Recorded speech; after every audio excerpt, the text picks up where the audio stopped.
Isaiah, should we read into Stefon Diggs' stuff this offseason at all, the tweets, and No, he he just seemed started pretty like unhappy after the game? Is he just kind of messing with people, or is he genuinely a little upset about something? Steph's just out there speaking his mind, and like you just gotta he's a free bird. You just gotta let him talk. Like just let him like ramble. Like it's Steph. Like I will say this, right? With Steph, like I respect Steph. You gotta respect Steph, because when he steps in between those lines, it's not like he's not doing his job. He's doing his job, and he's whatever he's saying, that's what he's doing, right? And but when it comes to like tweets and him talking and him yelling, or Josh or whatever, coach, whatever it may be, it's just Steph trying to get it out. He's just getting it out. Like it's just like, my fiance told me this. Well, Kimberly told me this. She was like, sometimes I just want you to just listen. I'm just talking. I don't even want you to say nothing. You know what I'm saying? That's how you gotta treat Steph. Like you gotta just let him talk, right?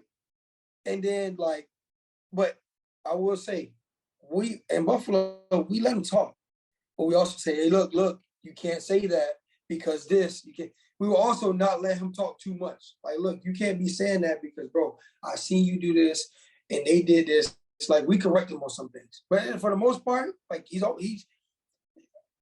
80, 90% of the time, he's probably right.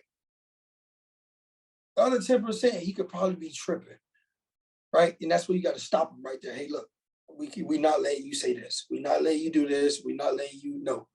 We can't even allow that. No, you can't do that. And he listens. He said, and sometimes maybe I'm tripping. You know what? Maybe I'm tripping. You're right.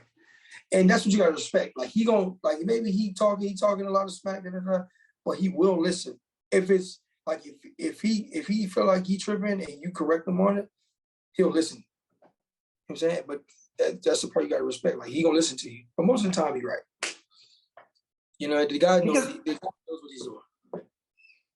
Because sometimes, like the modern athlete, if you don't really have leverage with a contract, or you want more money, or you want your role to change, or you're unhappy, this is kind of what guys do, right? They kind of get cryptic on Twitter, drop some emojis, drop some passive aggressive one-liners, maybe say this on a podcast.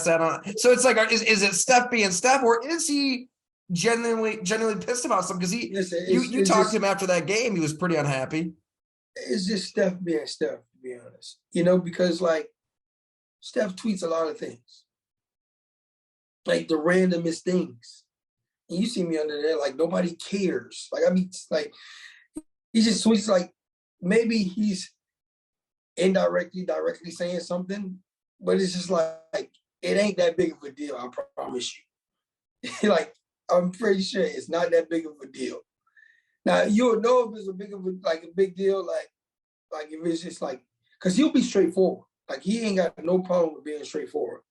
Like once you hear him say it out of his mouth, okay, he means it. But if he tweeting and caption on Instagram, blah, blah, blah, like maybe indirectly trying to hit at something, but or keeping people on their toes. But if Steph, let's say he goes on like a show like Undisputed, House of Athletes or whatever, and says it, oh, hey, he said it. If he just tweeting or trying to get something out, just let him get it out. Just let him get it out. Steph ain't hurting nobody. He's just talking.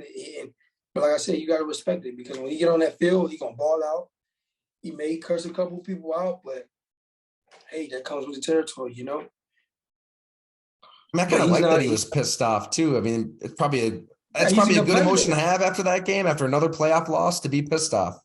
He's a competitor, and I like I said, you gotta respect him for it. He's a competitor, but he's never gonna be that guy, that cancer, and I feel like he's grown into that, because when he first got to Buffalo, man, he was a little, we didn't know him, we didn't really know him. You gotta really get to know the guy, but he did perform well, so like you gotta put up with it until you get to know him. And then once I got to know him the last 3 years, Great guy, great athlete.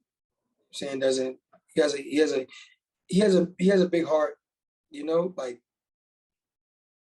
good person, solid, very solid. You know what I'm saying? But if he says something, he's saying it because that's how he feels. But if he just directly saying something, he kind of just like, whatever. He's just being, I mean, your fiance put it best, right? Sometimes people just need to vent and rant and say a lot, get it out there, get it off your chest. And there's nothing needs to be said back. That may be the perfect way to put it. Yeah, I had to learn that the hard way, I started trying to find solutions and say, look, I understand. She's like, no, you don't understand. I'm like, damn. I was like, damn, what do you mean? I'm trying to help. Just shut up and listen. Like, whoa, damn. Okay, I'm gonna just listen then. If I don't say nothing, don't say nothing. That's where you just leave that maybe that's what you're talking about when you just leave the room to play your video games. When she catches me, like she's good at timing, right? She catches me when I'm driving, so I can't just get out, Yeah. You're stationary. You're locked in. That's so true. I'm driving, and she said, are you listening? Yes. What did I say? Okay. Do I say something or not? Are you serious, Isaiah? I'm like, fuck, I will jump out this car right now. But I can't. So I can't really leave the room. And then I got like a Corvette, so like I'm right here. We're like right here together. Like nowhere to go, nowhere to hide. Yeah. She gets me in the car because if she do this in the house, all right, I'm gone. Peace. I'm going upstairs.